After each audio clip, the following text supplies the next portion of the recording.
बिस्मिल्लाहिर्रहमानिर्रहीम अस्सलाम वालेकुम। आज आपसे शेयर कर रही हूँ बेसन के दही भल्ले की रेसिपी। तो बहुत ही मज़ेदार और गुड लुकिंग से हमारे दही भल्ले तैयार हुए हैं। बाज़ औक़ात ऐसा होता है कि बीच में से बहुत ये सख्त रह जाते हैं और बाज़ दफ़ा ये टूट टूट कर गिरते हैं। तो परफेक्ट दही भल्ले किस तरह बनेंगे उसके लिए आपको मेरी पूरी वीडियो वॉच करनी होगी, ताकि जिन ज़रूरी बातों का इसमें ख़्याल रखना ज़रूरी है वो आपसे मिस ना हो जाएँ। तो बनाते हैं बहुत ही मज़ेदार से दही भल्ले, लेकिन उससे पहले अगर आपने अभी तक हमारे channel kitchen vlogs with Nausheen को सब्सक्राइब नहीं किया है तो काइंडली सब्सक्राइब कर लीजिए और बेल आइकन को लाजमी प्रेस कीजिएगा। वीडियो अच्छी लगे तो इसे लाइक और अपनों के साथ शेयर कीजिए। तो चलिए शुरू करते हैं आज की रेसिपी, हमारे साथ रहिएगा। बिस्मिल्लाहिर्रहमानिर्रहीम। अच्छा जी, बेसन के दही भल्ले बनाने के लिए मैंने यहाँ पर 2.5 कप ये बेसन ले लिया है। तो बेसन के दही भल्ले तो बहुत ही इजी होते हैं, माश की दाल के भी बनते हैं, लेकिन बेसन के तो बहुत ही इजी होते हैं। लेकिन इसे भी परफेक्टली कैसे बनाते हैं इसमें थोड़ी सी बातों का ख्याल रखना पड़ेगा। अच्छा जी, बेसन के बाद मैंने इसमें half tea spoon baking powder डाला है। बेकिंग सोडा या मीठा सोडा जो हम अमूमन पकौड़ों में बेसन में डाल देते हैं वो नहीं डाला है। और साथ ही 1 चम्मच मैंने इसमें ज़ीरा डाला है और हाफ़ चम्मच मैंने इसमें नमक का ऐड किया है। ये मैं पिंक सॉल्ट इस्तेमाल कर रही हूँ, आप चाहें तो कोई भी नमक इस्तेमाल कर सकते हैं। और इसे अच्छी तरह से करेंगे मिक्स। तो जी, पहले 2.5 कप बेसन डाला है और उसमें हाफ़ टी स्पून मैंने बेकिंग पाउडर और 1 टीस्पून मैंने इसमें ज़ीरा डाला है और हाफ़ टी स्पून ही मैंने इसमें नमक डाला है और उसे अच्छी तरह से किया है मिक्स। और अब थोड़ा थोड़ा सा पानी, आम नॉर्मल पानी लेकर इसे मिक्स करना शुरू करेंगे। पहले आप किसी विक्स की मदद से कर लीजिए, फिर बाद में आखिर हमें हाथ ही लगाना पड़ेगा, क्योंकि हाथ के लगाए बगैर ये पूरे अच्छी तरह से नहीं मिक्स होगा। तो पहले थोड़ा थोड़ा पानी डालना है, एकदम ज़्यादा पानी नहीं डाल देना है। और उसके बाद हाथों की मदद से इसे इस तरह, उंगलियों की मदद से इसे फेंटना शुरू करेंगे। और ध्यान रहे कि एक ही डायरेक्शन में हमने इसे फेंटना है, यानी कभी इधर से कभी उधर से ऐसे नहीं करना है। और उंगलियां सीधी ऐसे रख के तो इसे एक फेंटने का काम इसे अपनी उंगलियों से लेना है। तो एक ही साइड पर इसे अच्छी तरह से हम फेंटेंगे तो सारे लम्स भी इसके ख़त्म हो जाएंगे और ये बहुत अच्छा सा फेंट जाएगा हमारा बेसन।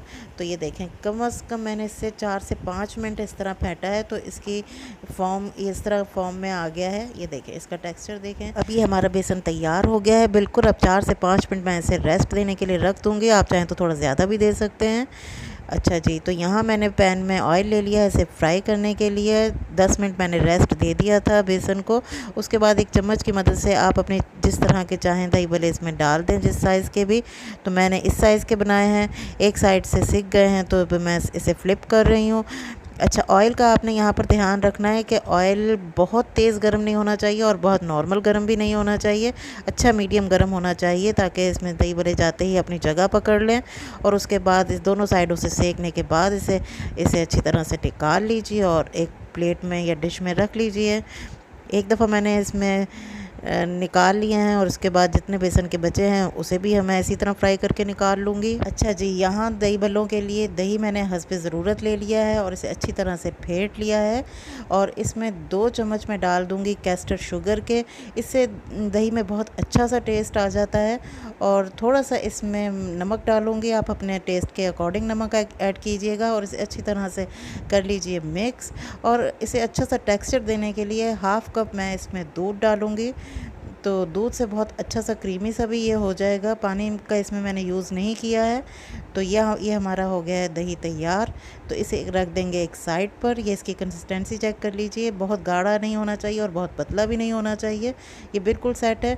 अब एक बाउल में यहाँ ले लिया है पानी नॉर्मल और इसमें जो हमने भले फ्राई करके रखे हुए थे वो इसमें डाल दिया है। अब अच्छा जी, इस बात का ध्यान रखना है कि इसे बहुत ज़्यादा डिप करके नहीं रखना है, नहीं तो ये बहुत सॉफ्ट हो जाएंगे।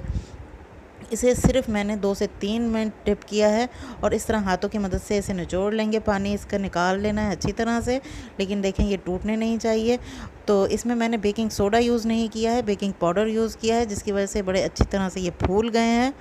और टूटे बिल्कुल नहीं है, बिल्कुल परफेक्ट बने हैं। आप इसी तरह से इसे बनाइएगा और जिस चीज़ में आपने इसे सर्व करना है उस चीज़ में इसे रख लीजिए और ऊपर से डाल दीजिए इस पे दही और इसमें डालेंगे जी ये इमली की चटनी। इसकी रेसिपी बहुत जल्द मैं आपसे शेयर करने वाली हूँ।